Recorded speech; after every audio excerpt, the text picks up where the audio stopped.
ونستغفره ونعوذ بالله من شرور أنفسنا ومن سيئات أعمالنا من يهده الله فلا مضل له ومن يضلل فلا هادي له أشهد أن لا إله إلا الله وحده لا شريك له وأشهد أن محمدا عبده ورسوله لا نبي ولا رسول بعده قد أدى الأمانة وبلغ الرسالة ونصح الأمة وجاهد في سبيله حق جهاده الصلاة والسلام على نبينا المصطفى محمد صلى الله عليه وسلم وعلى آله وصحبه ومن سلك سبيله واهتدى بهداه إلى يوم الدين.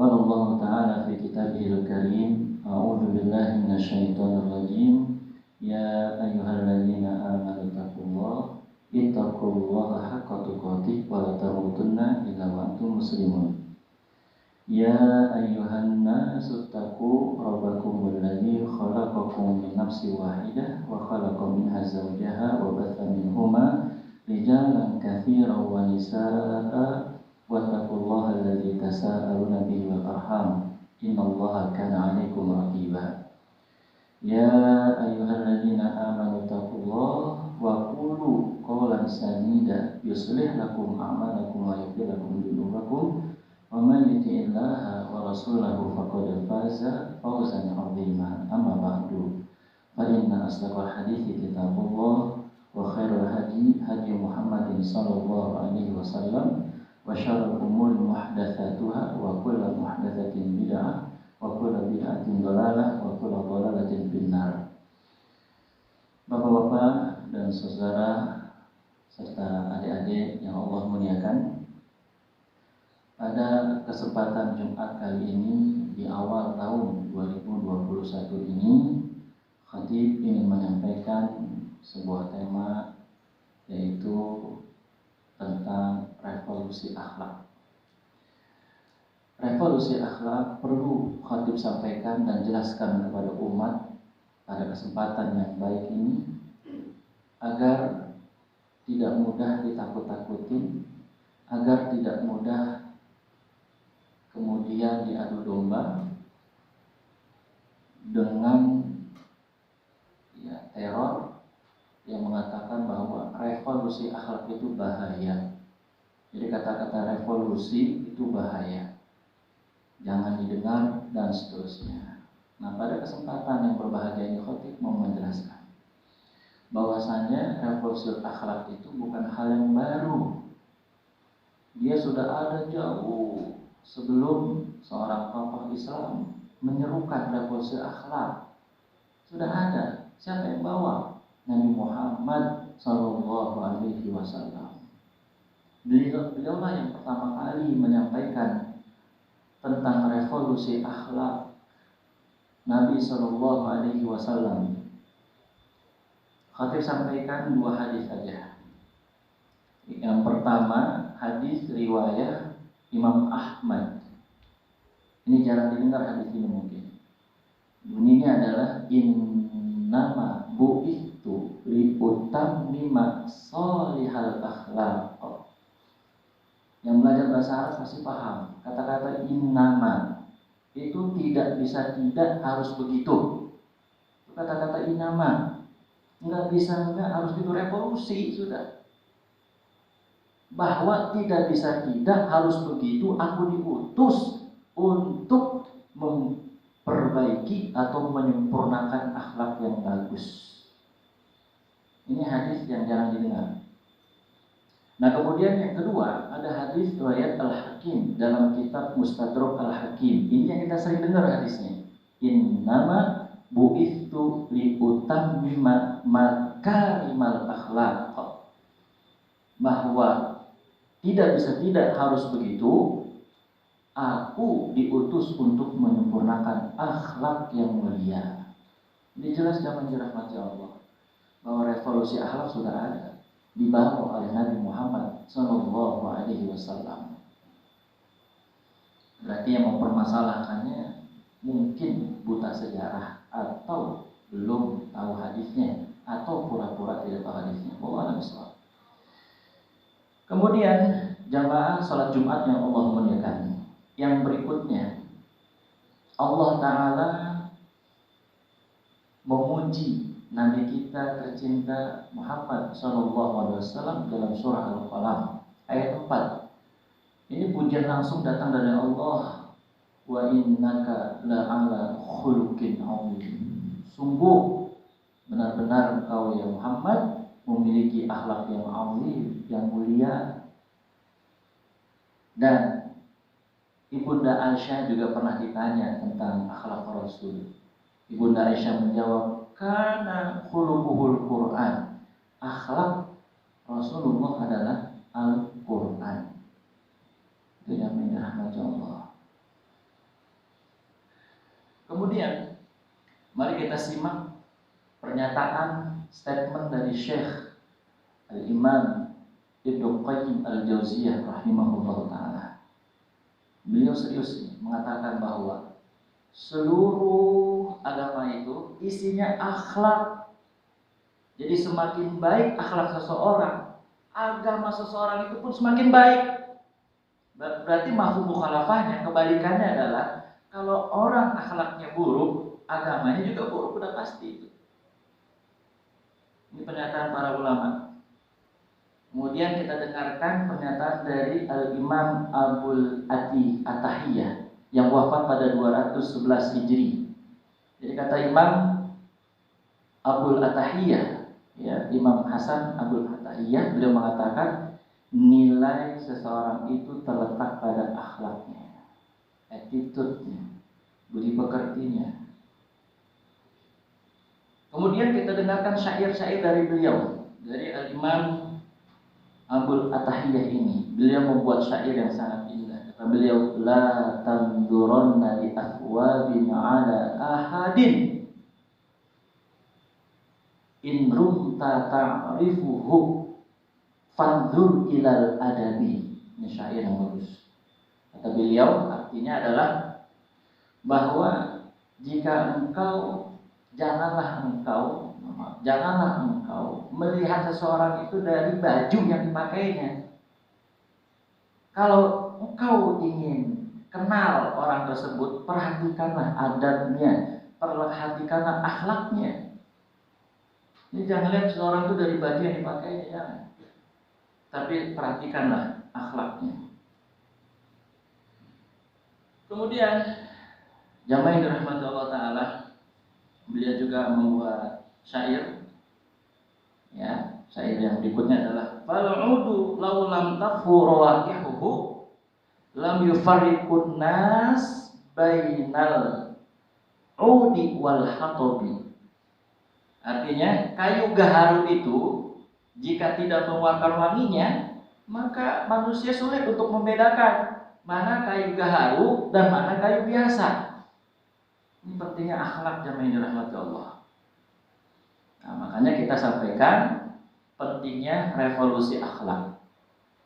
Jadi apa yang digaungkan itu memang betul penting menurut pandangan Al-Quran dan As-Sunnah.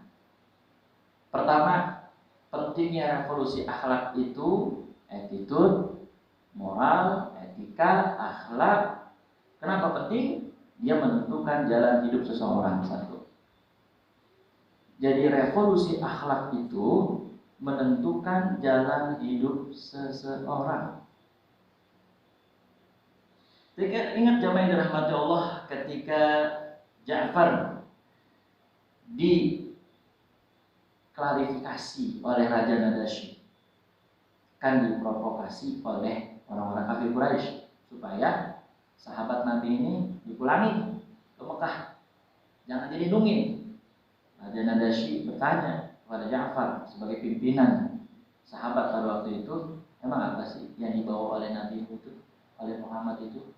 Maka dijawab oleh Ja'far bin Abi Thalib, wahai tuan raja, yang dibawa oleh Nabi kita ini, kami dulu adalah kaum jahiliyah, makan bangkai, dulu kami makan riba, yang kuat makan yang lemah, kami berbuat buruk kepada tetangga, kami selalu berperang, menumpahkan darah. Lalu datanglah seorang nabi yang kami kenal nasabnya, akhlaknya baik, ya, dan nabi itu mengajarkan kami untuk berbuat baik kepada tetangga, menolong orang yang susah, mengharamkan zina, melarang kami curang, mengajarkan kepada kami bersikap amanah. Jadi akhlak atau revolusi akhlak jamaah itu menentukan jalan hidup seseorang. Kita lihat perubahan drastis yang fundamental dari didikan Nabi ketika Nabi ditentang di Mekah. Masya Allah, sahabat-sahabat yang berislam masuk Islam berubah jalan hidupnya menjadi mulia di sisi Allah. Bilal bin Rabah dulunya rendah, kemudian masuk Islam menjadi mulia, menjadi berharga, menjadi bernilai di sisi Allah dan Rasulnya. Jadi satu jemaah dirahmati Allah, bahwa revolusi akhlak itu penting. Kenapa? Karena dia menentukan jalan hidup seseorang. Kemudian yang kedua, pentingnya revolusi akhlak karena akhlak yang mulia itu adalah satu-satunya yang dapat memperberat timbangan pada hari kiamat, jemaah. Jadi akhlak mulia itu memperberat timbangan di hari kiamat. Kita temukan di dalam hadis riwayat Imam Tirmidzi dari sahabat Nabi Abu Darda radhiyallahu anhu. Nabi bersabda, tidak ada sesuatu pun yang paling berat timbangannya bagi seorang mukmin pada hari kiamat nanti selain akhlak yang mulia. Sungguh Allah tidak suka kepada orang yang bicaranya kasar dan kotor. Jadi dua ya jemaah, bahwa revolusi akhlak penting karena dia bisa memperberat timbangan amal nanti di yaumil kiamah. Yang terakhir, yang ketiga, jamaah sidang Jumat yang Allah muliakan.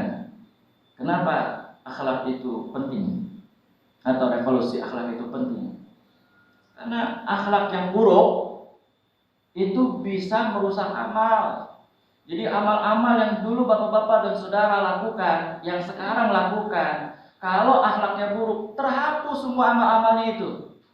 Ini kita temukan di dalam hadis Nabi SAW, riwayat Imam At-Tabarani dari sahabat Nabi Ibnu Umar radhiyallahu anhu. Katanya Nabi SAW, inna su'al khuluqi la yufsidul amal kama yufsidul khaldul asal. Bahwa kata Nabi SAW, akhlak yang buruk itu bisa merusak amal seperti cuka merusak madu. Jadi madu itu kalau sudah tercampur cuka rusak madunya. Begitulah akhlak yang buruk. Jadi bahaya jemaah. Makanya penting revolusi akhlak supaya nggak ada akhlak buruk, supaya amal-amal kita itu diterima yang dulu, yang sekarang, yang akan datang. Kan penting nih revolusi akhlak. Nah kemudian apa saja jemaah yang dirahmati Allah Ta'ala akhlak yang buruk yang bisa merusak amal itu? Yang pertama, syirik. Syirik itu termasuk akhlak yang buruk dan bisa merusak amal. Allah berfirman di dalam surat Az-Zumar ayat 65, "Walaqad uhiya ilaika wa ilal ladzina min qablika." Dan sungguh betul-betul kami telah wahyukan kepada kamu dan orang-orang sebelum kamu, la in asyrakta la yahbatanna amaluka. Jika kamu berbuat syirik, mempersekutukan Allah, maka hapuslah amal-amal kamu. Hilanglah amal-amal kamu itu. Wala takunanna minal khasirin, dan kamu termasuk orang-orang yang rugi.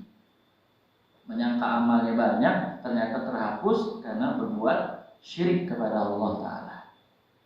Yang kedua, akhlak yang buruk yang bisa merusak amal adalah berkata kotor. Ya. Berkata kotor itu bisa merusak amal saleh. Apa itu contoh kata-kata kotor? Al-Quran mencontohkan di dalam surah Al-Baqarah ayat 264. Allah bilang, A'udzubillahi minasyaitonirrajim, ya ayyuhalladzina amanu la tubtilu shadaqatikum bil manni wal adza. Wahai orang-orang yang beriman, jangan kamu rusak. Jangan kamu menjadikan amal kamu itu sedekah kamu, infak kamu, bantuan kamu kepada orang lain, kepada masjid, kepada siapapun juga, rusak, terhapus semuanya. Disebabkan apa? bil manni. Pertama, disebabkan karena menyebut-nyebutnya. Saya sudah bantu dia nih dulu, saya sudah bantu dia, saya sudah bantu masjid ini. Disebut-sebut nama, disebut-sebut amal kebaikan kita, maka hapuslah sudah. Katanya Allah Subhanahu wa taala, terhapus sedekah-sedekah yang sudah pernah dikeluarkan. Itu yang pertama, bisa merusak kata-kata kotor. Yang kedua, wal adza, menyakitkan orang yang kemudian dibantu. Mungkin ada orang yang minta bantuan terus kepada jamaah, kepada kita. Kemudian kita berkata, emangnya saya minta bantuan ke saya terus. Ini sudah merusak amal. Jadi amal seketika itu yang dulu, yang sekarang terhapus. Kenapa? Kata-kata itu menyakitkan. Ini ujian bagi kita ketika ada orang minta bantuan terus. Kalau memang kita tidak mau membantunya, atau kita belum bisa membantunya, cukup berkata yang baik, maaf, saya belum bisa membantu kali ini. Selesai. Tidak perlu kemudian ditambah-tambah dengan kata-kata yang menyakitkan si yang minta bantuan tersebut. Kenapa? Kata Allah, akan hapus amal-amal tersebut. Itu masuk kategori kata-kata kotor.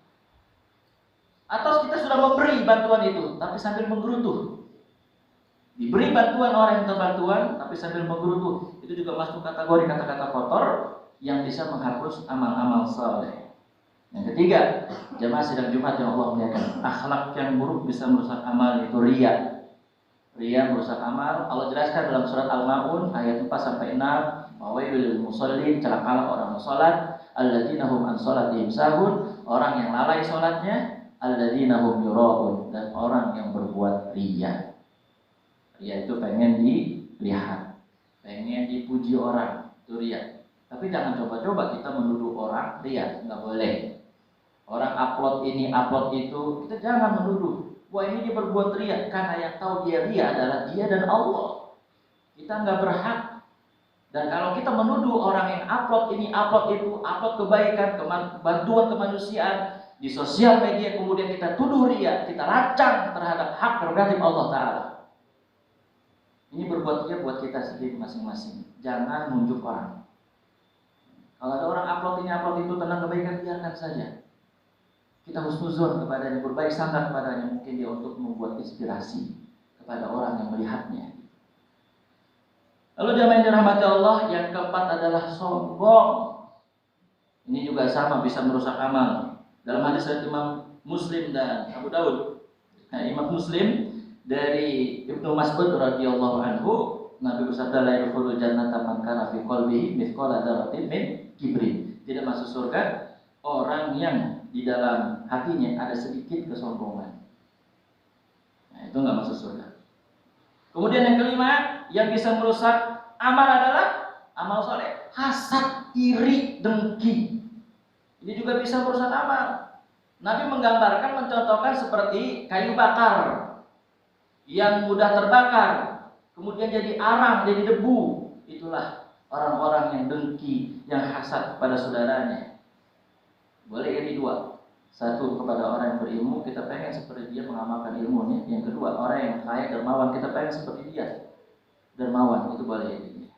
Tapi kalau supaya dia dapat rezeki, supaya dihilangkan rezekinya, supaya dia nggak sukses, itu iri yang bisa menghapus daripada amal-amal soleh. Kemudian jamaah yang dirahmati Allah Ta'ala, yang keenam, kezaliman. Ini merusak amal.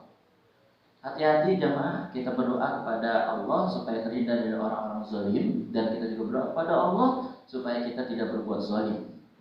Karena orang yang zalim, kata Nabi, termasuk muflis, orang yang bangkrut. Sahabat ditanya sama Nabi, tahu gak kamu orang bangkrut? Ya, yang hartanya gak ada ya Rasul, ekonomi ambruk, itu orang bangkrut. Oh bukan, kata Nabi, bukan itu orang yang bangkrut sesungguhnya. Orang bangkrut dan sesungguhnya adalah orang yang berbuat zalim di dunia. Nanti orang-orang yang membunuh tanpa hak, orang-orang yang membunuh, orang yang sudah minta ampun, orang yang sudah minta nyerah, nanti dia, jadi orang yang terbunuh tadi disiksa dengan listrik, disiksa dengan ini dan itu, nanti dia ketika wafat, kata Nabi, itu dibangkitkan dalam keadaan seperti itu, lagi disetrum, lagi dipukulin, lagi dibantai, lagi dibunuh, dalam keadaan seperti itu darahnya juga masih bercecer, dan dia ngadu kepada Allah Subhanahu wa taala. Dia keluhkan kezalimannya kepada Allah. Dia akan adukan langsung kepada Allah bahwa dia telah dianiaya, bahwa dia telah dizalimi, bahwa dia telah terbantai, akan diadukan oleh Allah. Maka dalam hadis Nabi SAW mengatakan bahwa pembunuh tanpa hak akan dilaknat oleh Allah, pelindungnya, pembunuhnya itu mendapat laknat dari Allah Subhanahu wa taala. Itu jamin rahmat, enggak sembarangan. Harga nyawa seorang manusia mahal, apalagi nyawa seorang muslim. Manusia aja udah mahal harganya, apalagi seorang muslim. Ini yang terbunuh muslim. Itu jamin rahmat Allah taala. Hati-hati berbuat zalim ini. Sekecil apapun jangan sampai kita berbuat zalim, apalagi besar kezalimannya. Besar, bahaya.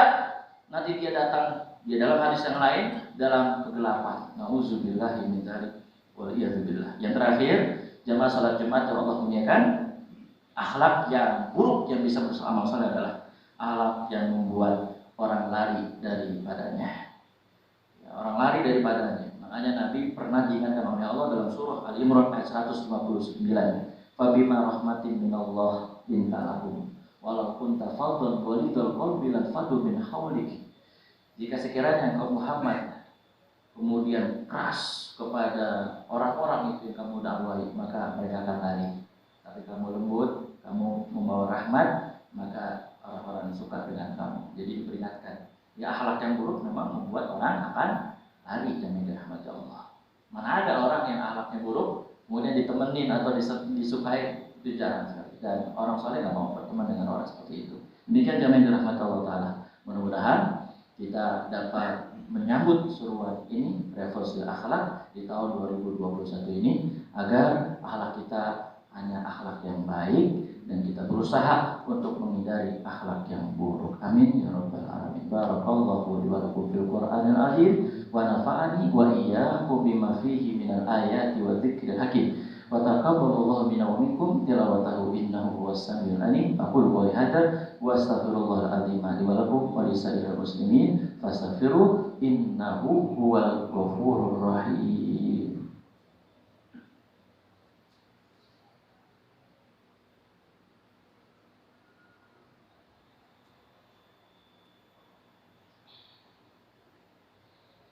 Alhamdulillah alladzi arsala rasulahu bil huda wa dinil haqq liyudhhirahu 'ala dini kullihi wa kafa billahi syahida.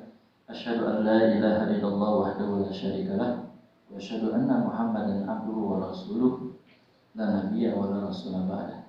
Allahumma shalli wa sallim wa barik ala nabiyyina Muhammadin wa ala alihi wa sahbihi ajma'in, amma ba'du. Fa ya ibadallah, fa ya ayyuhal ikhwan, usikum wa nafsi bitaqwallah wa ta'atihi la'allakum tuflihun. Mari kita berdoa kepada Allah Subhanahu wa taala pada khutbah Jumat yang kedua ini, agar tahun 2021 kita lebih baik daripada tahun 2020. Innallaha wa malaikatahu yusholluna 'alan nabi ya ayyuhalladzina amanu shallu 'alaihi wa sallimu taslima. Allahumma shalli 'ala Muhammad wa 'ala Muhammad. Allahumma ighfiril mu'minina wal mu'minat wal muslimina wal muslimat al ahya minhum wal amwat innaka antal ghafurur rahim. Rabbana ighfir lana wa li ikhwanina alladziina sabaquna bil iman wa la taj'al fi qulubina ghillan lil ladzina amanu rabbana innaka ra'ufur rahim. Rabbana la tuzigh qulubana ba'da idh hadaitana wa hab lana min ladunka rahmah innaka antal wahhab. Ya Allah, sang penggenggam jiwa kami, percikanlah kepada kami rasa takut kepadamu agar musnah semua keberanian untuk membangkangmu. Ilhamkan selalu gelora taat kepadamu yang mengantarkan kami menuju surgamu. Hujamkan keyakinan kepada jantung hati kami agar musibah dunia terasa kecil di mata. Ya Allah, sang maha pemberi, taburkanlah pada jasad kami permata nikmatmu yang menggiring seluruh daya lihat, daya dengar dan tenaga habis dalam taat bakti sampai mati. Ya Allah, sang pengampun segala pinta, ampuni kami, kasihani kami, siramkan sinar petunjuk, beri kami hati takwa, buat hati kami suci terhormat dan bebaskan dalam ambisi keji. Ya Allah, sang penyayang segala makhluk, kami menghibah untuk meminta ilmu berguna, rezeki halal asalnya dan amal yang diterima. Ya Allah, sang pengatur segala yang ada, beri kami semua kebaikan selama hidup di dunia, beri kami semua kebaikan ketika hidup lagi di akhirat. Lindungi kami dari pedihnya siksa api neraka.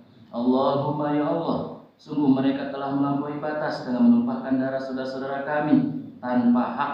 Kami mohon dengan kuasa dan perkasaan-Mu serta kelemahan kami, binasakanlah segera kaum perusak ini. Dan siapapun yang terlibat, azablah mereka dengan seperti pedihnya azab. Sungguh Engkau Maha Adil lagi Maha Pembalas. Ya Allah, wafatkanlah kami di atas Islam dan Sunnah tanpa merubah atau menukarnya. Rabbana taqabbal minna innaka antas samiul alim wa tub alaina innaka antat tawwabur rahim. Rabbana atina fid dunya hasanah wa fil akhirati hasanah wa qina adzabannar. Subhana rabbika rabbil izzati amma yasifun wa salamun alal mursalin walhamdulillahi rabbil alamin. Ibadallah, innallaha ya'murukum bil adli wal ihsan wa ita'i dzil qurba wa yanha 'anil fahsya'i wal munkari wal baghi ya'idukum la'allakum tadhakkarun.